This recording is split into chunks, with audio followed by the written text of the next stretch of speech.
everyone. Today I'm going to be doing some experimenting. I have a couple pieces that I've already done a little bit of experimenting with. This is one I did the other night. I'm calling this a micro pour because the ribbons of color that I put in the cup are very tiny in between layers.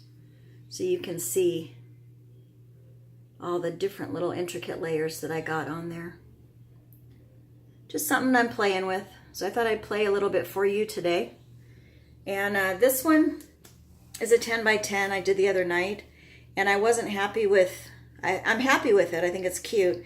But I really would have liked to have opened up those ribbons, those layers of colors a little bit more. So that's what I'm going to play with today a little bit more. I did another one earlier. Let me move this so I can show you. And I did a video, but it kept going back and forth on blurry.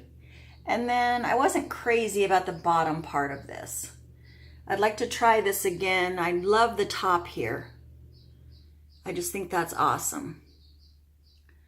So I want to try it again. I'm going to go with a 14 by 14 this time.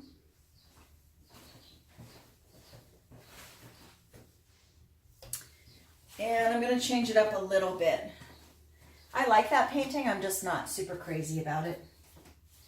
So I've got my 14 by 14.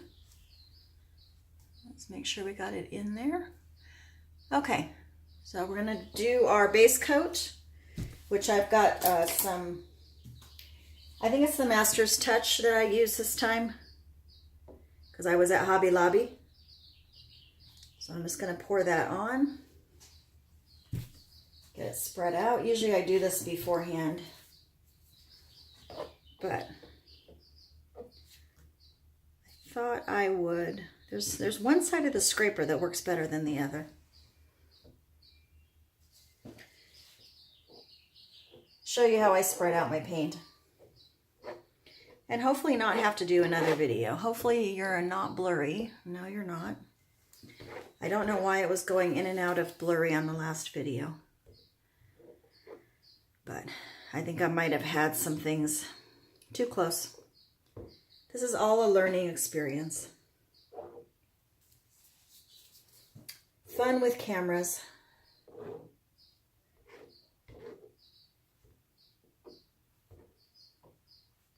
Okay, I've almost got it covered here.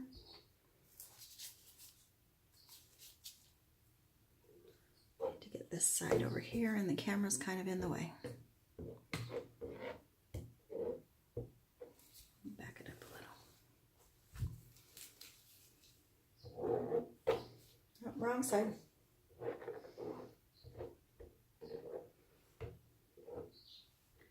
I really want to get one of those spatulas that I've seen a few people use. I think those would be easier. Sometimes I pour and let it run and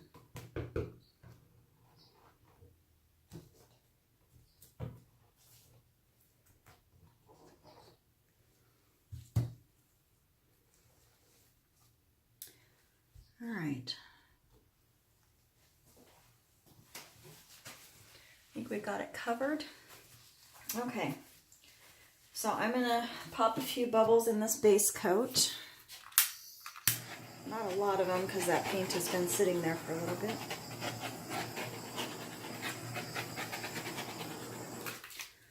Okay, and what I did last time was a traveling ring pour. I think I'm going to repeat that, but I'm not going to put as much paint in the cup this time. I put too much in, and when I got down to the very bottom of the cup, it had all started to kind of run together. And when you're working with purple and green, you have to be careful because green has yellow, and yellow and purple make mud. So I want to not put as much in there. I think when it gets heavy, because of the tiny layers in between, it just kind of blended together. So we're going to put less paint in the cup. I went with a little bit smaller canvas, although this might be the same area. But I am going to leave some negative space because I really like that in the other painting. All right, so we have, as I put them in the cup, I'm going to tell you what they are. Oops, I forgot my white. Hold on.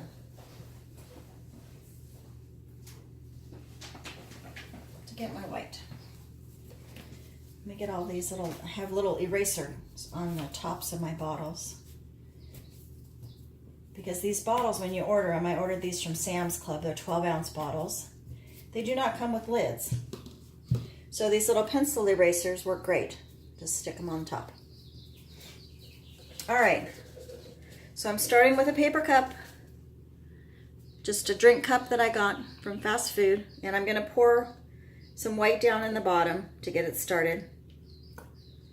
And then everything else is going to be poured on the side of the cup, just like you're going to do when you do a ring pour. Well, this will be a ring pour, so.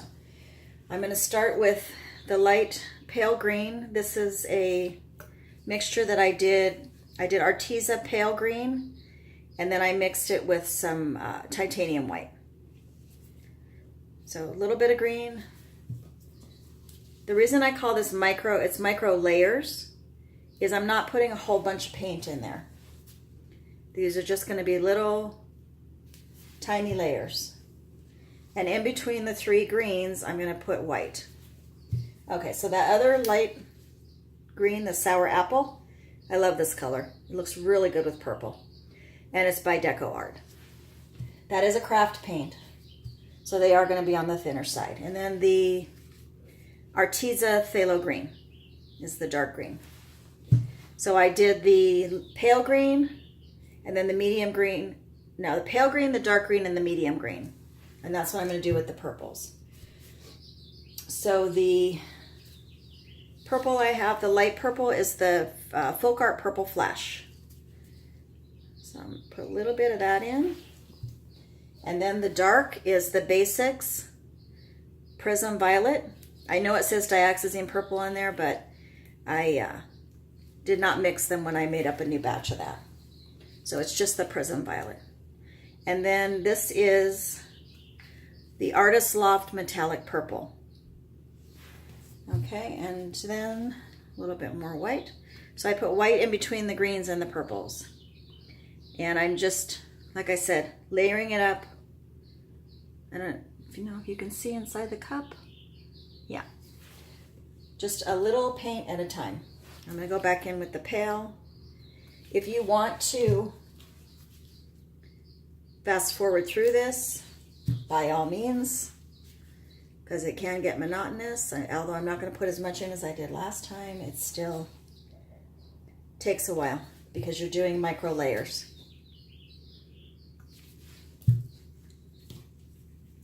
So the light, the dark, and the medium. When I go to my table to pick out colors, I try to pick out a light, a dark, and a medium in the same color family. And I try to keep my colors simple.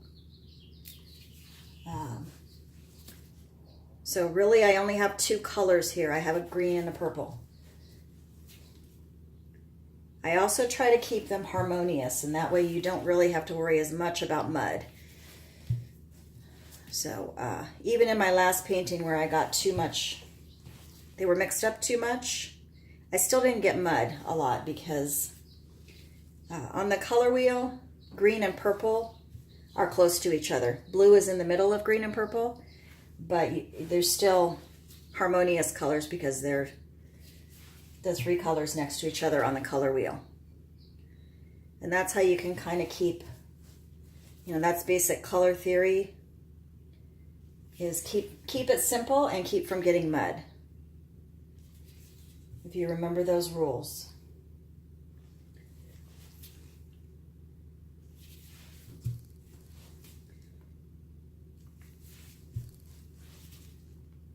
We finally had some beautiful weather in Phoenix here. My niece was here in town with her kids, and so we went and played miniature golf yesterday. It was 85 degrees. It was beautiful.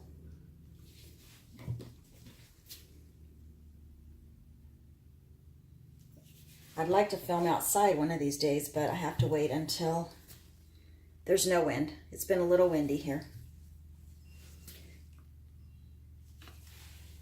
Okay, I'm going to show you the inside of the cup here pretty quick because it's looking pretty cool inside there.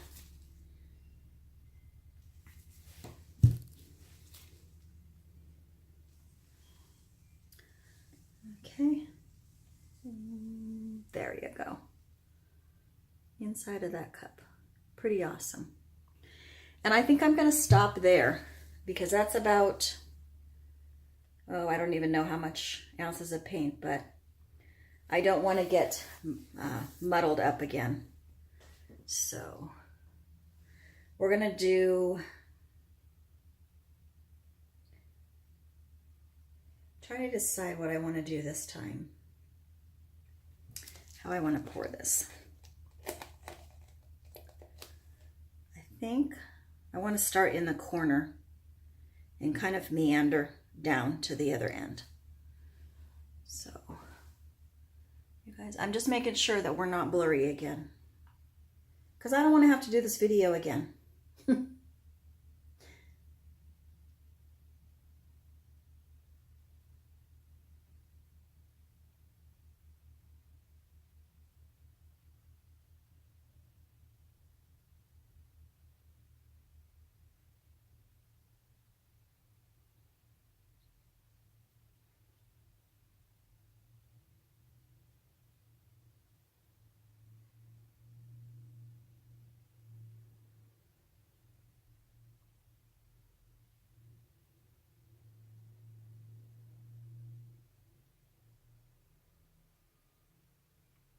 Kind of zigzagging it because I just love how it gives that design in the ribbon of the paint. Okay, I still have a little bit of paint left. I think I'm going to go back up here and finish off this corner.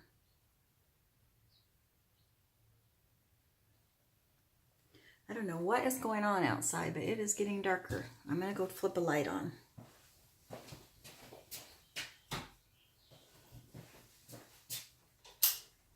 We must have some clouds moving in.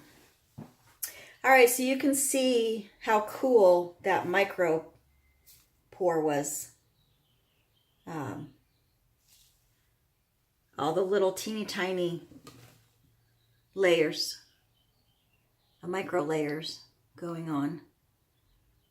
I can't wait to stretch this out. I do not, by the way, have any silicone in my paint.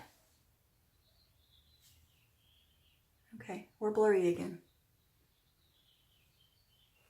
Let's see if it'll straighten itself out. There we go. Okay, I'm going to tilt. I am a lover of negative space. So I definitely want to leave some negative space, but we'll just see. I kind of let the pour talk to me about what it wants to do.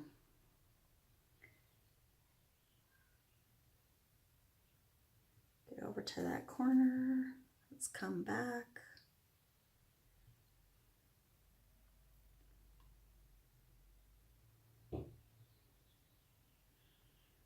It's always fun to see which part of the painting is really gonna shine.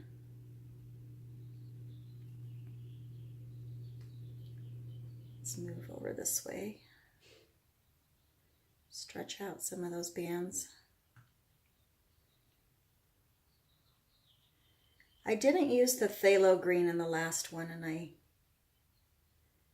so when I looked at it, I decided I wanted some, back to the middle, some more depth with the green. So I'm glad I did put that in there. I do have a balloon on standby, so we might do some balloon smashing. Just see what happens. Wow, I'm really loving this corner up here. This one right here, where that phthalo green is really shining. I really want to stretch out that. Let me get the paint back down there. I want to stretch out that one. over to this corner here.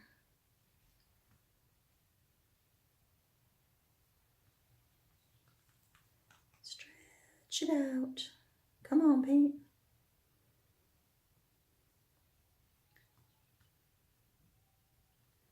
Okay, I'm going to stop there because I have some, I like this ribbon, white ribbon effect down here in this one corner.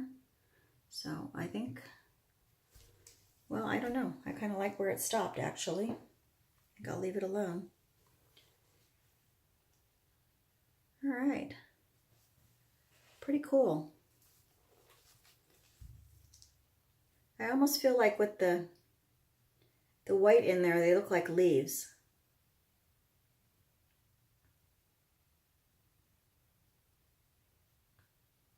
I'm gonna stretch that purple out a little bit.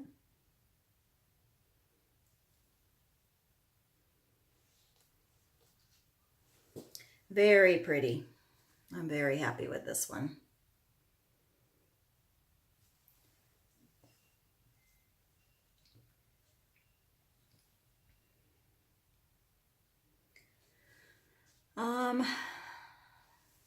Okay.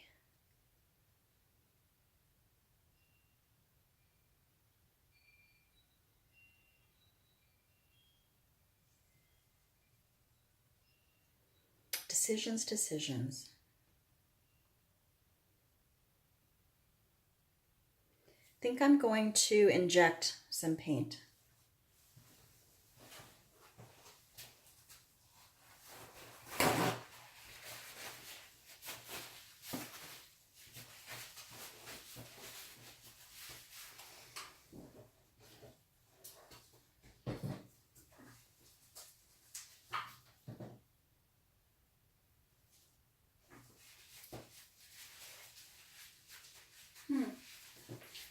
I thought I had a bottle of white, really thin white mixed up, but I don't. You know what? I'm not going to do anything. I like this one. I like it the way it is. I'm going to leave it alone because it is really pretty. So that was a good thing. What I did different on this one was to not put too much paint in the cup at one time. So if you're going to do a big canvas and you're going to do the micro pour, you're going to need to, or the micro layers, you're going to need to make 2 separate cups so they don't get too mixed up. And I am just loving the different layers that I'm getting here. I did get some cells, a little bit of cells, which I think is cool. I always like a little bit of cells. This ribbon right here is really pretty. I'm going to give you guys, take the camera down and give you guys a close-up.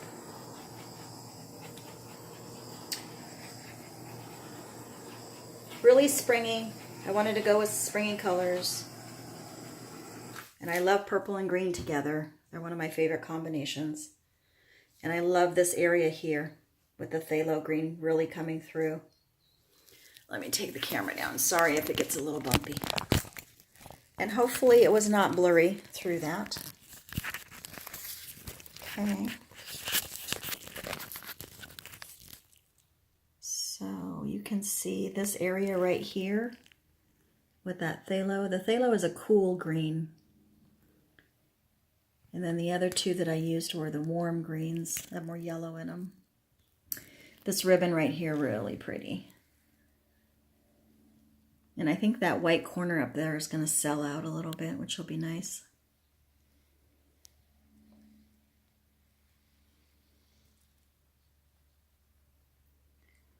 All right, so there's your video for today. I'm very happy. Can't wait to see how this one dries. I'll post it on the Pourage Posse and on Gina's page so you guys can see what it looks like dry. One of these days I'll figure out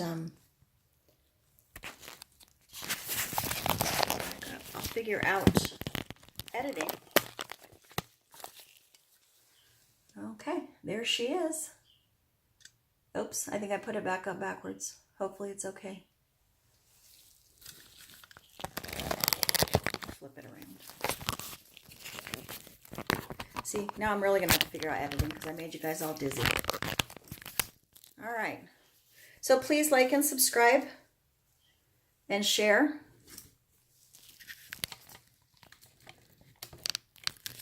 And hope you learned something new today with this micro layering technique. Give it a try. It's really fun. Be careful with your colors. Remember your color wheel because you don't want to get mud. And please like and share and subscribe if you haven't already. And I will see you guys next week for another fun video. Something else, something different. Thanks. Bye.